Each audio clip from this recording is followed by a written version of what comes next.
There's currently a scrap between the Hamilton Council and the Taxpayers Union. The union's put in 58 OIA requests since the start of 2018. Cost more than $61,000 and extra staff have had to be employed to respond. Hamilton Councillor Dave Macpherson says it's ironic for the union to criticise councils for wasting money and yet cost ratepayers so much to answer their requests. Now, Dave Macpherson is with us along with the Executive Director of the Taxpayers Union, Jordan Williams. Gentlemen, good morning to you both. Hi, Mike. Good morning, G'day Mike. again, Dave. As far as G'day, Jordan. Dave, as far as you're concerned, is the OIA, Official Information Act, is the OIA an effective tool or not?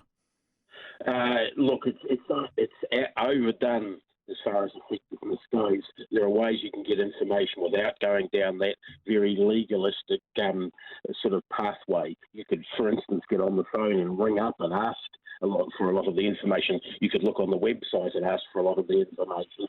Yet some people, like the Taxpayers Union, like some journalists, just go down the OIA path, and that is a very torturous, expensive process. Do you ever pick up the phone, Jordan, or go OIA straight away? Yeah, we do actually. That's quite refreshing to hear, because often councils, because often a lot of the questions we ask are a bit sensitive. It's often for information that councils or councillors don't want out there in the public. They actually force us to go through this process. The irony is, I think Councillor Macpherson actually got this information using the council version of the OIA. But I think, like him, we were absolutely shocked that the council is spending so much, or apparently spending so much. I mean, small example, last week there was obviously a bit of news coverage about 50 staff making Lego ducks. The council had got Dr. Puddle in, a consultant on urban play, absolutely quackers. And we naturally asked, how much time have you spent and how much money have you spent? According to the councillor's media release, that apparently cost $1,100 to respond to, and we didn't even get most of the information we asked for. What on earth did they spend $1,100 on? So, Dave, your answer's fair enough, but is it theory versus reality? In other words, yes, of course you want to pick up the phone and get an answer, but the reality is you don't, and a lot of officials these days hide behind it, and they want to make it as difficult as possible, and that's just a simple truth, isn't it? Well, no, it's not the simple truth, actually. Increasingly, our council and a lot of the other councils, especially the big ones with a few more resources, to be fair, are more than willing to have an open council. Now, in terms of Dr. Puddle and his Lego ducks, Jordan could have got on the phone to me. I would have found that information out for him far quicker and far more cheaply just by ringing a couple of staff if he didn't feel able to do that himself. But we put a huge amount on our website now. We have far less items in public excluded, secret sessions of council than we ever did in the past. Other councils are heading the same way. You reckon? Yeah, you do. I do reckon. Yeah. Yes. Yeah. Look, I wish that would happen, but actually we find the opposite. I mean, one of the reasons, of course, the context of this is there's been a series of stories in relation to poor spending by Hamilton City Council. I see you're proposing to put rates up by 8.9%. There's naturally a lot of interest from our members. But let's explore this a bit further. Dave, one of the things the Taxpayers Union has long been calling for, and it's very common in the US, is for public agencies to upload onto their website every month a list of all their payments. We've called on councils to do this in New Zealand. As I say, very common overseas. Is that something you'd be willing to support? Because then we wouldn't have to ask most of the questions.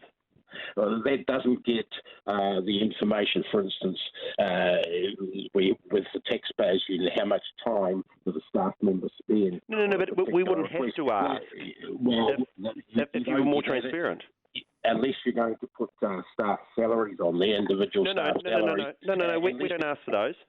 Well, we wouldn't mind, Jordan, if you were actually saying where you got your own money from and being transparent back in return.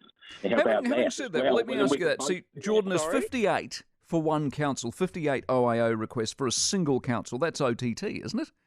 No, it's not, for two reasons. The first is that this council continues to get itself into trouble, but the vast majority of the LGOIMAs, the vast majority of the LGOIMAs are actually for our local government league tables, which are soon to come out, and I suspect what might be driving this, called Ratepayers Report. Yep. So that Ratepayers Report is the most comprehensive data set of council information.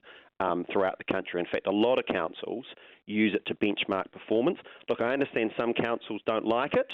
We have this every year because they don't necessarily do as well. But look, even Stats NZ now pick up some of that data.